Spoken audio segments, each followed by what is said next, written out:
Bonjour, je m'appelle Isabelle Delannoy. J'ai coécrit avec Yann Arthus-Bertrand, Denis Caro, Yael Levan, le film Home, on a eu la chance qu'il fasse date en fait sur la prise de conscience environnementale, et il a été largement distribué dans le monde entier. Depuis, j'ai sorti ce que j'ai appelé l'économie symbiotique, qui est une théorisation, en fait c'est la première théorie intégrative de ces nouvelles logiques, et qui nous montre qu'on a une nouvelle économie qui est née. Et c'est pour ça que je suis à La Réunion. J'ai été très gentiment invitée par le Cluster Green pour le 2e forum des éco-entrepreneurs. Et ça me fait très plaisir d'être avec vous aujourd'hui, puisque je ne pourrais pas être là en novembre dans votre grande journée annuelle d'Alternativa. Alors 10 ans après Home, quel constat on peut faire? Eh bien, on peut voir que non, on n'a pas tellement changé d'économie, on n'a pas tellement changé à grande échelle de façon les décisions politiques, les grandes conférences pour le climat restent, il y a quelques avancées, mais restent globalement des échecs face aux enjeux. On a une augmentation de la consommation. En France, hier, j'ai appris qu'on avait augmenté de 30% la consommation de plastique en 3 ans. Donc on ne voit pas le changement, et en tout cas le changement d'envergure qu'on devrait avoir au niveau mondial et au niveau de ce qu'on attend des élites politiques et au plus haut niveau nationaux et internationaux. Par contre, il y a un mouvement en croissance qui vient de loin, mais qui est en train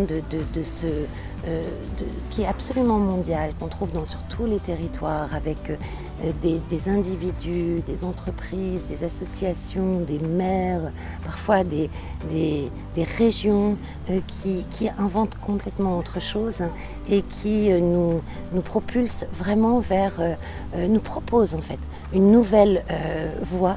Et c'est celle-là que j'ai théorisée. Et ce qu'on peut voir, c'est que tous les secteurs de l'économie peuvent être transformés.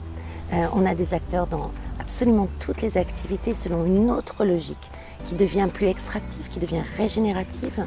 Et en plus, ça touche la production, ça touche la consommation, ça touche les modes de gouvernance, ça touche les toutes petites échelles, les grandes échelles, dans les pays chauds, dans les pays froids, dans les villes, dans les campagnes.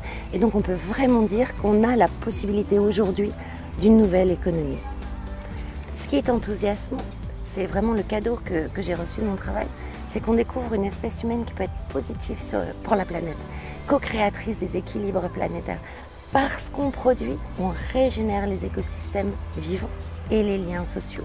Et ça nous ouvre de toutes nouvelles perspectives, surtout qu'elle est très efficiente. C'est une économie plus efficiente que l'économie actuelle. Il y a aussi le fait que ce qui est frappant à La Réunion, notamment quand on arrive d'avion, en fait, parce qu'évidemment on n'arrive pas à avion de La Réunion tellement c'est isolé, c'est que c'est une île. Et quand on écoute les acteurs, là on parlait beaucoup de la problématique des déchets. Quand on ramène quelque chose, des voitures, des objets, des emballages, etc., sur une île, ça reste sur l'île, où c'est très très compliqué de le retirer. Et on voit bien les limites, on est à l'échelle de la limite. Et c'est peut-être parfois ce qui nous manque au niveau de la Terre, c'est de sentir les limites de la Terre. Et ici, on le sent très très bien. Et il y a ce côté qui est très motivant.